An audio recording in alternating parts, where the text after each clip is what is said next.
this morning. Did you guys watch this last night? Yes. George Zimmerman's interview, telling his side of the story to camera for the very first time since the night that he shot and killed Trayvon Martin. Interesting interview. He said what happened that night was all God's plan. Earlier, I spoke with Trayvon Martin's parents, Sabrina Fulton, Tracy Martin. They were with their attorney, Ben Crump. Here's what they had to say.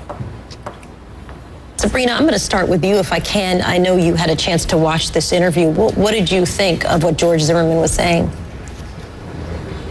My first thought was that I wish that Trayvon was here to tell his side of the story, because we're just hearing one side of what actually happened.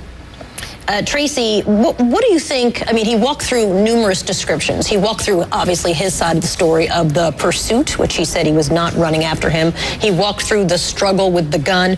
What, if you could have asked him a question, what do you want to know? What would you like him to describe in more detail? I just would like to know, why did he even get out the car? Why was my son so suspicious? What made him rush to judge my son and thinking that he was a criminal or pursuing a burglary? The pursuit, I think, is going to be, and correct me if I'm wrong, Mr. Crump, a big focus in this court case. Because, and Sean Hannity asked him a detailed question about the pursuing and was he running after Trayvon. Listen. Maybe I said running, but he was more... You said he's running. Yes.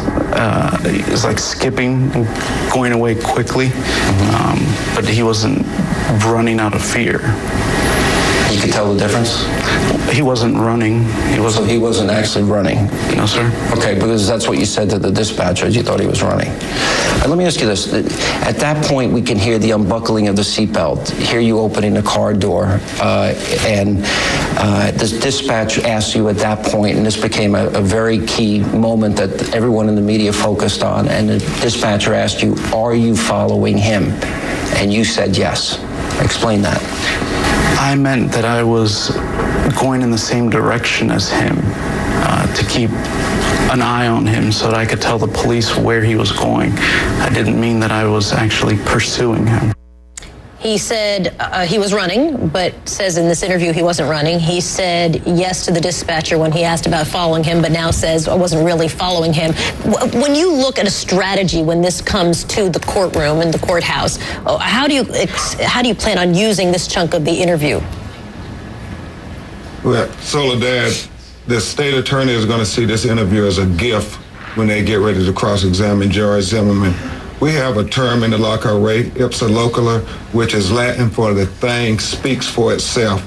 Just objective evidence. Use your own ears. America can listen to those 911 tapes on their own, and they hear him pursuing Trayvon. They hear the wind whistling, and they hear him say that he's following Trayvon Martin.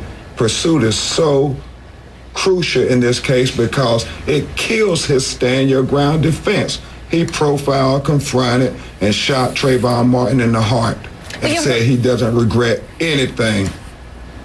And you heard from Mark O'Mara, the attorney, I think saying a similar thing that you're saying, which is, the stand your ground defense might be something he's not focusing on, and it'll actually probably be self-defense. How do you think that changes this case?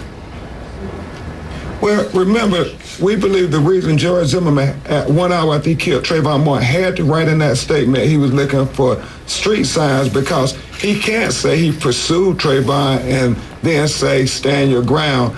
And remember, Soledad, this is so important for America to remember. We heard that 911 tape. I don't think he realized that we were going to hear that tape, or he wouldn't have put that the only reason he got out the car was to check the street sign, because we heard he say, oh, and he said an explicit word, he's getting away. And then you hear the wind whistling, and that's when he says he's following him. It speaks for itself. And part of what he said was it was God's will. I'm curious, Sabrina, what that's like to hear. I think it's absolutely ridiculous. Tracy, I'm going to ask you the last question, if I can. He says that he would be willing to talk to you and to Sabrina as well. Would you have any interest in that at all? Absolutely not. Not at this time. We're talking about a man who regrets the fact that he took our child's life. My conversation for him will be very limited.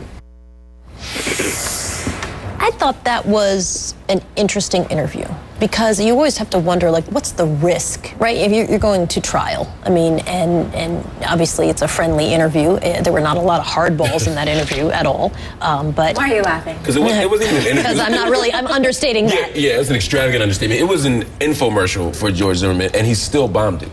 You think it was a bombing? Yeah, absolutely. Why did you bomb it? Because all I walked away with was more questions and more inconsistencies that were identified based on what Zimmerman said. What was his biggest flaw? He wasn't compelling. He wasn't convincing. I walked away thinking that that he still saw Trayvon Martin as a threat unnecessarily.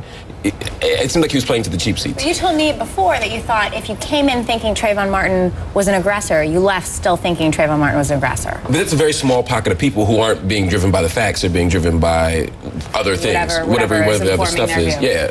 One of the takeaways I had from the interview, Mark and I discussed this earlier, is that there seems to be a remarkable consistency in George Zimmerman's demeanor. He always seems to be somewhat meek whenever he's talking to someone, whether or not it's Sean Hannity or the police. And Mark, you said you think at least there's a consistency in his presentation. Well, yeah, I still think it's a performance. I mean, in court, everyone looks meek and humble. Very few people aren't meek and humble in court. And now he's standing in front of Sean Hannity, who's appearing to be a sympathizer in this interview, and of course he's going to keep that performance consistent. That, to me, that doesn't say one thing or the other. That's an interesting point too, because if you remember in court when later he had the bond hearing, and then later he had to be returned back to jail, right, because of the taped conversations from jail where they realized that there was money, and some of the testimony that he was giving to the judge then about the money, which was inconsistent, led him back to jail. Same demeanor. Same demeanor, not a... I don't know what it tells us, but I just find it interesting. Always seems to be the same guy. I don't think it tells us anything. If you're going on the stand and you're accused of murder, don't you want to have a meek disposition in order to get sympathy? Doesn't tell me anything. I was disappointed with the interview, though. I think you have to push hard. I think you have to ask him tough questions. I mean, there's clearly an inconsistency between running and not running, between following and not following, and there was no pushback. I think for me, again, it just raises more questions. All right, well, I think we're going to have lots of time as this trial unfolds to get to some of those questions. First, though, I want to get to Christine Romans. She's got a look at the day's top stories. Hey, Christine.